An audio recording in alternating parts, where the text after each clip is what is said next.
What's up everyone, I'm Callum on Toast, and in today's video I'm going to be showcasing some battles in the Open Ultra League running another triple shadow team, this time with Poliwrath in the lead and Electivire and Typhlosion in the back. Neither of them are particularly great safe switches if you want to win switch advantage back, but their charge moves hit for so much damage that you're almost guaranteed to get a shield advantage, which is really good for the team because it means the other Pokemon can often sweep, and you're going to see that a lot in this video. You also see in the background here we just beat a Walrein in the lead and my opponent decided to quit the match. The thing with this team is that all three Pokemon have play against Walrein, and actually they all are very dominant in the one shield scenario. So, you know, on my last video I was complaining about the amount of Walrein leads that I was seeing. Well, it's the most common Pokemon, you're going to see it a lot in the lead, so why not just build a team to counter Walrein? That's the easiest way to go about it. So that's exactly what I did, and this team did really well for me in the sort of lower ranks as I was going up to rank 20 to get my starting elo, which you will see at the end of this video. Before we go into the question of the day, I just want to say a massive thank you to everyone that commented on my previous GBL video responding to the question of the day. It was just really lovely to see everyone supporting their favourite PvP content creators and showing so much positivity in the comment section towards a bunch of different content creators. Every content creator is unique and excels in a different aspect of content creation, and it was just really cool to see so many people appreciate a wide variety of different YouTubers for different things. And as well, a lot of people couldn't just name one person, they had to show their support to 3, 4, 5, 6, even more YouTubers because they just enjoy their content so much that they had to give them a mention, and it was just lovely to see. It also means that I can take all of the best aspects from those different PvP YouTubers, put them into my own channel, and hopefully become the ultimate PvP YouTuber.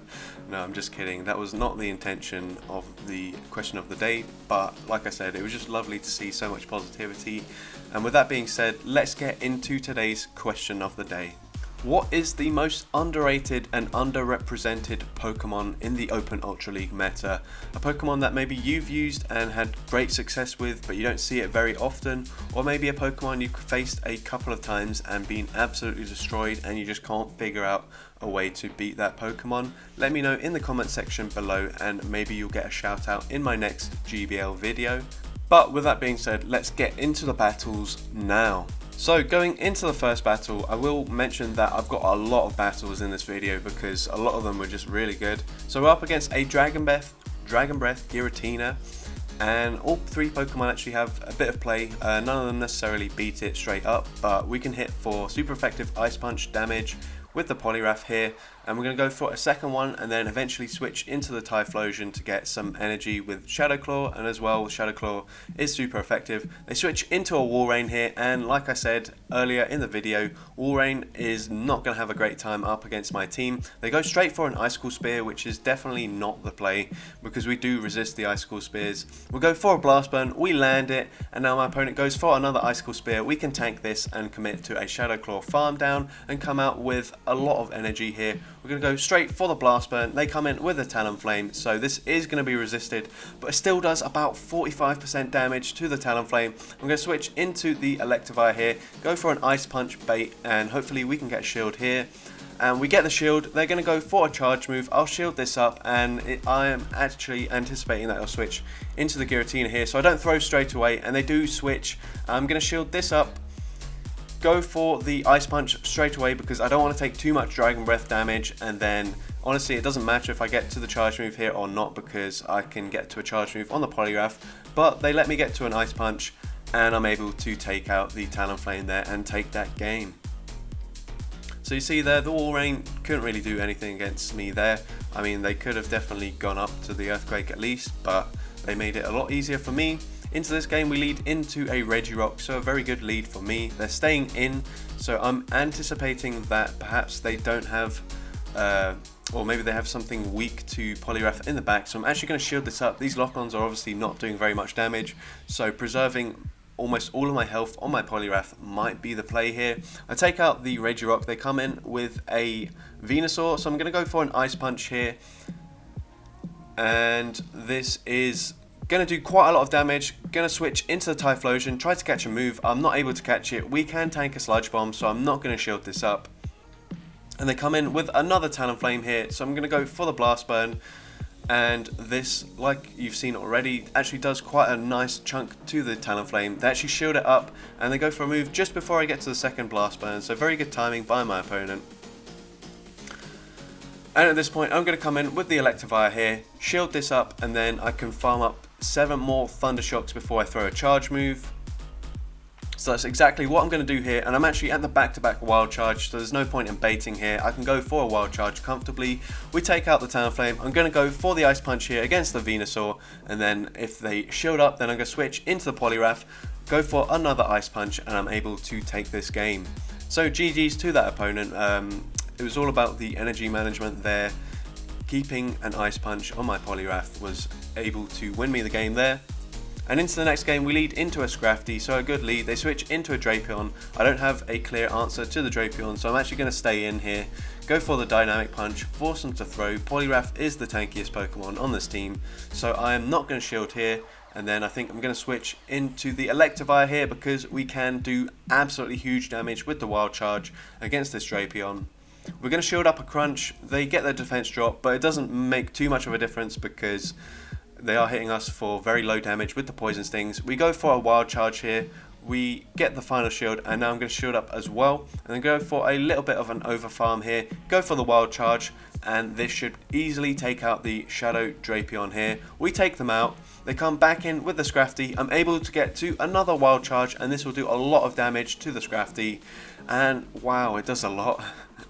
We're going to come in with the Poliwrath, go for an Ice Punch just before they get to a Foul Play, I think. It doesn't KO, they switch into a Gelatin, and on paper you might be thinking, ooh, that's not great, we're up against a Water type, but they don't have any Water charge moves that are going to hit for much damage. They go for the Shadow Ball, we tank it, we get to a Solar Beam, and this is easily going to take out the Gelatin. Boom, we take them out, and they're going to come in with the Scrafty, go for a Power Punch. This should be taking me out, but I can just Mud Shot down with the Poliwrath, and I'm able to take that game. So GG's to that opponent. Into the next game, we lead Poliwrath into a Melmetal. So trust me, we do lose some leads later on in the video, but here we're going up against a Confusion Cresselia. Now, typically the Typhlosion is going to win against the Psycho Cut Cresselia, but against Confusion Cresselia, it's going to struggle a bit just because the Confusion damage does a lot. So I'm actually just going to sack the Electivire here, go for the back-to-back Wild Charges, and hopefully we can at least get a shield, and we did, and then we do a lot of damage. They should be in Shadow Claw farm down range now, so that is ideal. I'm going to let this go through because I expect it to be either a Grass Knot or a Moonblast. It is the Grass Knot, and hopefully I can Shadow Claw down before they get to another charge move. Unfortunately, I'm not quite able to, but a loaded Typhlosion is very dangerous, so I'm happy to use the shield there. They come in with the Walrein here, and this is a very good position for me to be in. I switch, they also switch. I'm going to go for a Dynamic Punch against this Melmetal here. It lands, it almost takes them out. They just barely get to a superpower, but this is fine. Like, we have 2 Pokemon that can easily deal with the Walrein here. So I'm going to get to the Dynamic Punch here before they can get off an Earthquake. And they will have to go for an Earthquake if they want to take me out. Otherwise, I should live an Icicle Spear from this range. They go for the Icicle Spear, and we do live it, so I'm going to go for the Ice Punch. We would get Powder Snow down before we get to the Dynamic Punch. We nearly take them out, but I can switch into Typhlosion, Shadow Claw them down, and once again, Walrein is very much struggling to go up against my team here. Into the next game, we lead into a Talonflame, and they switch into a Jellicent, so I'm going to go straight for the Wild Charge here, because honestly, like, I'm going to be shielding up whatever they throw anyway. If they bait me, then so be it. That's unfortunate, but I don't really care. I just want to get the Jellicent out of the way. So I'm going to go for a Wild Charge straight away once again. Hopefully we can take out the Jellicent, and we're able to take it out, and they're going to come in with a Swampert, and unfortunately we are quad debuffed in the defense, so they're going to easily be able to farm us down with the Mud Shots. We land a Wild Charge, and that actually does about 50% to the Swampert, which is insane. I'm going to come in with the Poliwrath here. This is a CMP tie. I'm going to no shield it because I need to save my shield for the Talonflame. And we land the Ice Punch, so I'm actually going to switch into the Typhlosion here. We're able to Shadow Claw, farm them down, and now with even shields, Typhlosion is actually going to do very well here, because we can get to the back-to-back Blast Burns before they get to a Brave Bird and a Flame Charge, so we should be in a very good position here. We land the Blast Burn, it does a lot of damage. I might as well shield this up, because if they get to another Flame Charge here, which they have, this is not going to take me out still. They needed to go for the Brave Bird, but I'm going to be able to take them out before they can get to that Brave Bird, so they had to go for the Flame Charge, and we're able to take that game. So into the next game, we lead into an Escavalier, so a fairly neutral lead here. I'm going to go for the Dynamic Punch straight away. They get the counter through, which they should do, and now they should be at a Drill Run, but they decide not to throw straight away. I'm going to switch into the Typhlosion. Unfortunately, if we had Incinerate, then we'd be absolutely destroying it here, but because we've got Shadow Claw, Escavalier can quite comfortably tank the Shadow Claws. But I'm going to go for a Blast Burn here, and we are able to deny their fast move, so it means I'm actually going to be able to CMP tie with the Blast Burn here and the Drill Run, and we do win CMP, so we're going to easily take out this Typhlosion here. They come in with a Snorlax, so I'm going to switch out into the Poliwrath, unfortunately met with a Trevenant. We're going to go for an Ice Punch. This will do about 50% to the Trevenant, and we do a lot of damage there. They're going to go for the Seed Bomb straight away, taking out my Poliwrath, and we are going to be able to come in with the Electivire here and beat them in the race to the Ice Punch, because we do win CMP up against the Trevenant. Now this is still going to be a very close matchup. Snorlax does have some energy. They're going to get to a Body Slam. This is going to do a lot to the Electivire. It does so much damage. Can we get to the Wild Charge? No, we cannot. We have to settle for an Ice Punch. Now are we going to be able to make it to a Charge move on the Typhlosion? We are, and this Blast Burn, Shadow against Shadow, is easily going to take out the Snorlax, and we're able to take that game. So a very close end game there. I was certainly sweating whilst playing that one. Now into the next game, we lead into an Umbreon, so once again another great lead, and they switch into a Cresselia, so I'm going to switch into the Typhlosion this time because it is Psycho Cut. Typically they run Moonblast and Grass Knot, so we should be resisting both moves. Going for the Blast Burn here, and this will do a lot of damage even to a bulky Cresselia. And I should be able to tank any move here as well, as long as they're not running the Future Sight. And we tank it, and now we can commit to a full Shadow Claw farm down, and I do have a Solar Beam. I don't think I'll get to 2 moves, so I'm just going to go for the Solar Beam, and this should do slightly more damage against the Umbreon. But holy crap, Umbreon tanks that like it's nothing, didn't even flinch. They switch into a Talonflame. I'm switching into the Electivire here. We should be good, although these Incinerates and the Flame Charges are certainly going to add up over time. We get a shield here against my opponent. They throw the Flame Charge. We're going to shield up as well, and now I'm going to go for a extra Thunder Shock here, and then go for 2 Thunder Shocks, go for the Wild Charge.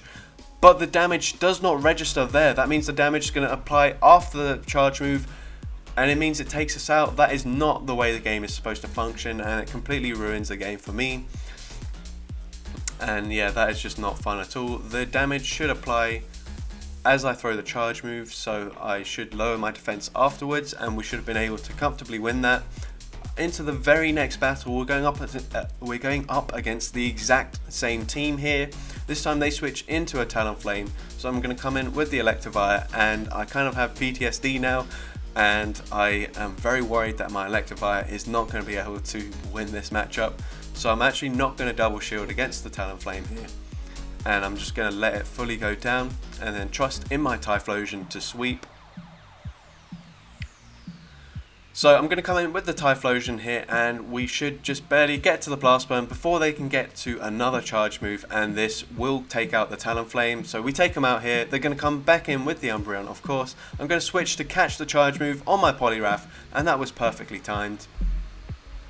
Now I know that they're going to have a Cresselia in the back. They come in with the Cresselia. I'm going to go for Dynamic Punch here. It is resisted, but it does slightly more damage than the Ice Punch. So if I can only make it to 1, or if I can only make it to 2, then it's going to do more damage than the Ice Punch is. And we land the Dynamic Punch, and that was a CMP tie, so that was perfect from my end. And I'm going to come in with the Typhlosion, overfarm a little bit, go for the Blast Burn. They should be in range where a Blast Burn will take them out now. And we take out the tanky Cresselia. They come in with the Umbreon. I'm going for another Blast Burn just before they reach the second foul play. They're over farming a bit, they get a deny, but it doesn't matter. I'm going to be able to outpace to the next charge move, and a Blast Burn from this range is going to be able to take out the Umbreon. And even though it didn't look great for us, we're able to take that game. So Typhlosion, an absolute tank slayer there. Into the next game, we lead into a Giratina. This time they're running Shadow Claw, so sort of better for us in the sense that they're not doing as much fast move damage, and they're going to be getting to the charge moves at the same rate as us. Unfortunately, they were able to deny my fast move on their charge move, but they got a charge move. They got a fast move through on my charge move. Tongue twisters. I'm going for the Ice Punch here, and then I'm going to switch into the Typhlosion once again. And they do shield the second Ice Punch once again, which is kind of strange. I didn't necessarily expect that, but maybe they're weak to the Poliwrath in the back. I'm going to go for the Blast Burn here just before they get to a charge move again. And they do shield up, so I'm going to shield this up and then try to commit to a Shadow Claw farm down. Hopefully we can get there before they get to another charge move, but unfortunately they're just barely able to get to it. But I am going to shield this up. Typhlosion with energy is extremely deadly. You've seen it already. They come in with a Cresselia. I'm going for the Blast Burn. You've seen it does so much damage to Cresselia. And I'm actually able to get to a second Blast Burn against this Cresselia. And will this take out the Cresselia? Yes, it will. And then they come in with a Charmer. Now things are not looking too great. I'm coming in with the Electivire here. And to be honest, I've gotten so used to going up against these tanks that I feel like I have to go for the Wild Charge first. But it does so much damage, and I switch out and I've just lost the game there. I don't have the charge move loaded and they have a charge move, so if I'd have gone for the Ice Punch first and then gone for one more Thunder Shock and the Wild Charge, I could have won that game, but I messed it up. So GG's to that opponent, very well played. Into the next game, we lead into a Registeel. So they make an amazing catch. We went one over the Dynamic Punch, but they're still able to catch it on the Giratina. So very well played by my opponent there, going for the Ice Punch straight away. And my opponent actually shields up the Ice Punch, which is kind of unexpected for the first Ice Punch. They go for a Dragon Claw. I'm going to go straight for another Ice Punch here. I think this might have been on the CMP tie. And we get the second shield, which is crazy. I'm going to stay in, get to one more Ice Punch, and then eventually switch into the Typhlosion once again. And the Shadow Claws will do a lot of damage to the Giratina. We finally land an Ice Punch. I switch into the Typhlosion. I don't need to shield this up. They go straight for the Dragon Claw once again. Hopefully we can farm down. And once again, they're just barely able to get to another charge move before we can take them out. But that is fine. I'm able to Shadow Claw, farm them down. They come in with Swampert. Sorry, mate, but this is a very brief appearance for you.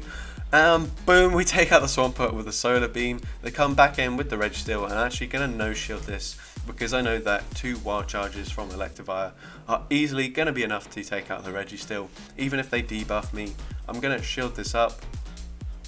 They go for a Focus Blast, and that is fine. Actually, of course, they went for the Flash Cannon. They probably don't have the Zap Cannon. One Wild Charge does huge damage against the Registeel, and another Wild Charge is easily going to be able to take out the Registeel, and I'm able to take that game. So GG's to that opponent there. Into the next game, we lead into an Umbreon, so another very good lead. You might be seeing that Poliwrath is winning a ton of leads. And that was just the case. I actually got rid of a lot of the battles against Walrein because they were just like super routine wins. But at least against Umbreon, this Umbreon has Psychic, so a little bit more difficult to go up against. My opponent lets the Umbreon go down. We win the Zero Shields. I'm going for an Ice Punch, and then I'm actually not going to try and catch a move because I don't expect them to throw a charge move. I expect them to fully commit to farming me down. So I have to come in with the Typhlosion here. We correctly shield up an Earthquake and then switch into a Swampert. We should be able to get to the Solar Beam, but we desync there, and now I'm not able to get to it, and now I'm forced to shield, even in such a bad matchup. I've got back-to-back Blast Burns at least, so I can throw both of them here. We get the shield, and now I'm going to go for another Blast Burn, and even resisted, this will do a lot of damage to the Swampert here. And it was a CMP tie, so that was perfect. I'm going to come in with the Electivire, go for a catch on the Poliwrath as they throw the Hydro Cannon, and now I should be in a very good position. They switch straight away into the Meganium, and I'm going to overfarm by 1 Thundershock here so that I know that I can outpace to the final charge move up against the Swampert, and I'm going to be able to take this game. Ice Punch takes out the Meganium, and I'm able to get to a Wild Charge against the Swampert. Ice Punch would have taken them out as well, but I just went for the Wild Charge because I can. And GG's to that opponent, very well played there. And into the next game, we lead Poliwrath into Cresselia, so not a good lead. I'm going to switch into the Electivire here, and they switch into a Scrafty, so this is not the worst thing ever. We should at least be able to get a shield advantage from the Scrafty. They go straight for the Power Punch. I'm going for a Wild Charge here. Wild Charge does huge damage. I go for another Wild Charge just so I can debuff my defense and force them to take me out faster, so they can't get as much energy. Gonna come back in with Poliwrath. They are boosted, but the worst thing they can do is throw a Foul Play, which is still resisted, so it doesn't do too much. They're doing a lot of damage with the counters, however, so I'm going to go for an Ice Punch here just before they get to another charge move. We take out the Scrafty. I'm instantly switching into Typhlosion. I can tank a charge move from the Cresselia. It's just a Moonblast. It doesn't do too much. They come in with a Fire Spin Charizard, so we still have some play here. We are resisting the fast moves, and they're going to be resisting the blast burns, but they're still going to do so much damage against the Charizard. We get the final shield. I'm going for the blast burn here. Is this enough to take out the Charizard? No, it just barely hangs on with like 3 HP. I'm going to have to shield up this Dragon Claw, and I'm able to Shadow Claw farm them down. I'm worried that they're going to outpace me to a charge move. No, I'm not. I'm going straight for the blast burn, and then I'm going to switch into the Poliwrath straight away. Go for an Ice Punch. I'm able to get there before the Cresselia throws a charge move. It does nearly take them out, and it was a CMP tie, so that was perfect. I'm now going to be able to Shadow Claw, farm them down with the Typhlosion there, and take that game. So GG's to that opponent once again. Into the next game, we lead into a Sirfetch'd. Now, Sirfetch'd, Shadow Machamp, those Pokemon with counter and a 35 energy charge move were certainly the hardest Pokemon that I struggled to deal with this team, especially in the lead, because they just outpace me or deal too much fast move pressure that I can't really do too much. We let the first move go through, forcing them to throw a second move straight away, and we have shield advantage at least with the Poliwrath coming back in. I'm going for the Dynamic Punch. I've seen the Aqua Tail. Hopefully this is just a crunch, and it is just a crunch, so I'm going for a Dynamic Punch here, and hopefully I'm going to be able to farm down afterwards. And it looks like I'm just barely not able to farm them down. I will let this go through, hoping it's an Aqua Tail. It is an Aqua Tail, but my opponent snipes me with the counter damage from Sirfetch'd, and that was the perfect play by my opponent. Really, really good stuff. It's a move that I like to do against my opponents. It feels good when I do it myself, but when it's done against you, it just feels terrible. They even get a Night Slash boost here, so things are not looking good for me whatsoever. I go for the Ice Punch bait. They no shield it, but I'm able to just barely Thundershock farm them down. And for some reason, I waste time by throwing a Wild Charge here, but my opponent can shield this, and I'm going to go down there. So very well played by my opponent. But yeah, just in general, Sirfetch'd is very difficult to deal with, even when they're not sniping me with a ton of energy. Into the next game, we lead into a Tapu Fini, so a bit of a core breaker, beats the Poliwrath and the Typhlosion, so I'm going to stay in for a while. Go for a Dynamic Punch here, and it does a decent amount of damage considering it is resisted. I'm going to shield this up.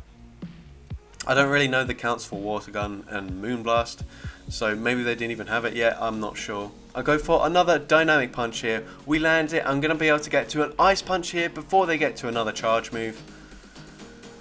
And it just barely doesn't KO, so I switch into the Electivire, and now I snipe my opponent. So I learnt from my previous opponent, sniping is the way to go. They come in with a Scrafty, so I'm going to go for a Wild Charge here. I think this might be on CMP with the Foul Play, but they didn't throw straight away, so I'm able to get an extra Thunder Shock through. They actually go for a Power Punch, meaning I'm going to be able to get to a charge move. Unfortunately, we lag here, and I did click on the Ice Punch, so a good catch by my opponent, anticipating that I wouldn't go for the Wild Charge, which in all honesty I should have done, so a bit of a misplay on my end. And I'm going to switch into the Typhlosion here, and I should be able to tank any one move from this Registeel. They go for the Zap Cannon, and it doesn't take me out, and my opponent just concedes the match there. So I think my opponent realised that they weren't going to be able to take that game, and yeah, that was probably the case, but maybe they should have played it out. Into the next game, we lead into Shadow Granbull. We're met with a Swampert, so things are already very, very bad here. We're going to go for the Wild Charge on the CMP tie with the Hydro Cannon, so at least that is something. Now, I'm going to come back in with the Poliwrath. Of course, I have to. The Typhlosion doesn't want to see this Swampert. And I'm actually going to overfarm, force them to throw an Earthquake. I know that saving shields in the end game isn't going to be too great when they've got a Shadow Granbull, which will just delete me in like 5 charms. So I am going to shield up the Earthquake, go for a Dynamic Punch here, and we're going to be able to take out the Swampert. I switch into the Typhlosion, and my opponent is going to come in with the Walrein. So once again, Walrein giving me a slither of hope because my whole team does very well against the Walrein.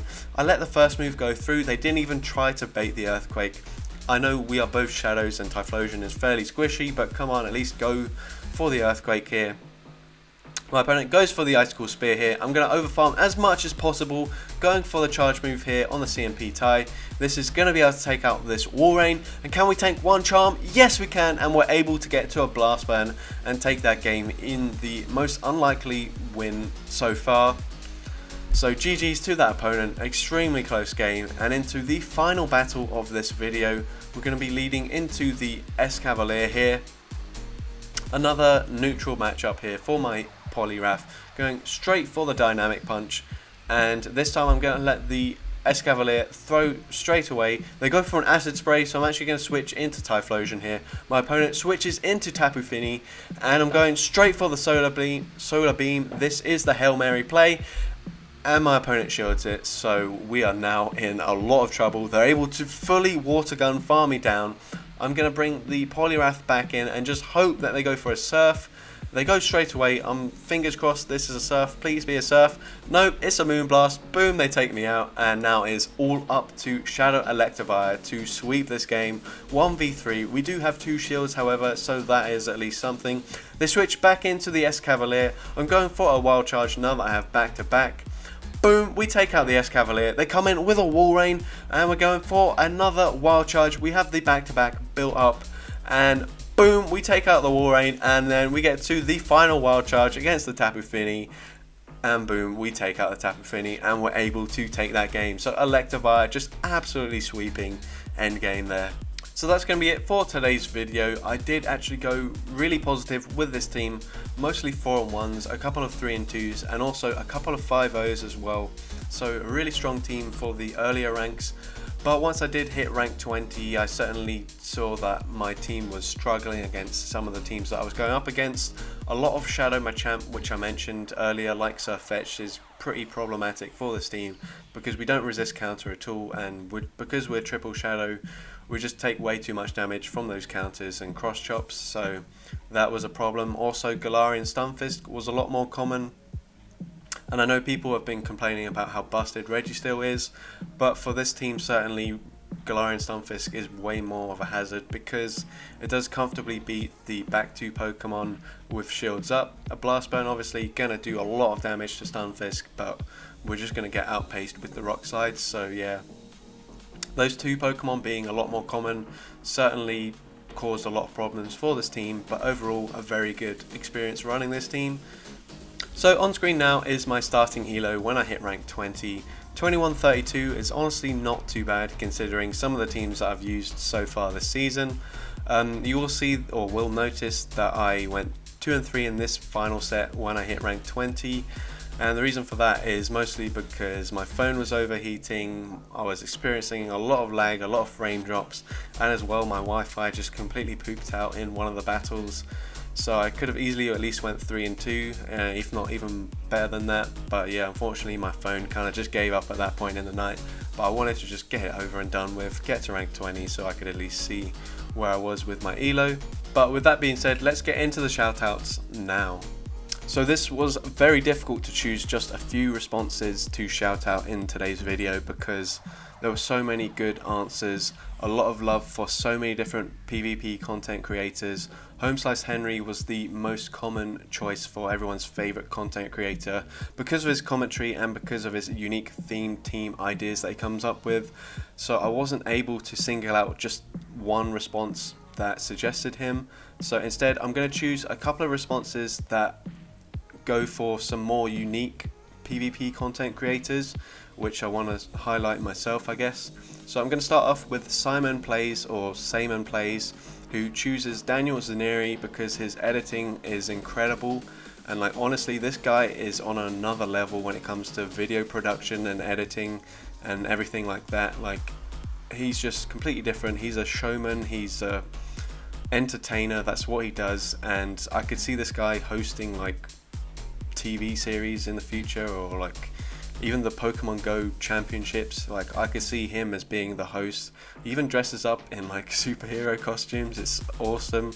He's got 3 different forms. He's got the regular, and then he's got Shadow Z and Purified Z, and like honestly, like his video production is next level. You need to check him out to understand like what I'm talking about. But as well as that, he also comes up with some very unique signature teams, including his heavy damage team in the Ultra League, and as well he has a podcast, a video podcast that he does with a different member of the Pokemon Go community each week, and those are also very insightful. So definitely go check out that guy's channel because he is an insane content creator and really underrated in my opinion. And secondly, I'm going to shout out Moss, who says that their favourite PvP content creators of all time is definitely J-Farm. And if you don't know who they are, they don't make YouTube or Twitch content anymore, but they used to, and they were a duo consisting of John and Dustin, and the duo just added an extra dynamic to make the videos just so much more entertaining. Their chemistry and banter was unreal. It was so good to watch. They were probably also my favorite PvP content creators of all time as well. They showcase new Pokemon as soon as they come out, and they'd have some of the funniest videos I've ever watched, not just PvP related but just in general across the whole of YouTube. And I say, like, if you have not seen any of their videos before, then I highly recommend you check out some of the blindfolded battles that they did, because those are some of the funniest videos I've ever seen, and I know that you'll enjoy them too. But yeah, really sad that they don't make content anymore. Towards the end, it certainly seemed like they were just getting a bit more toxic in their commentary, just bashing on the game and not really saying anything else, and that sort of led to John quitting the game because the game was just unplayable and he didn't see that there was a future in this game, and maybe he was right. But yeah, really sad to see that they don't make content anymore. I know that Dustin did start his own YouTube channel and was doing content for a while, which was also very entertaining, but still not as great as the duo together. But yeah, that's why I'm shouting out Moss. So with that being said, thank you all so much for watching today's video, and I hope you have a great rest of your day.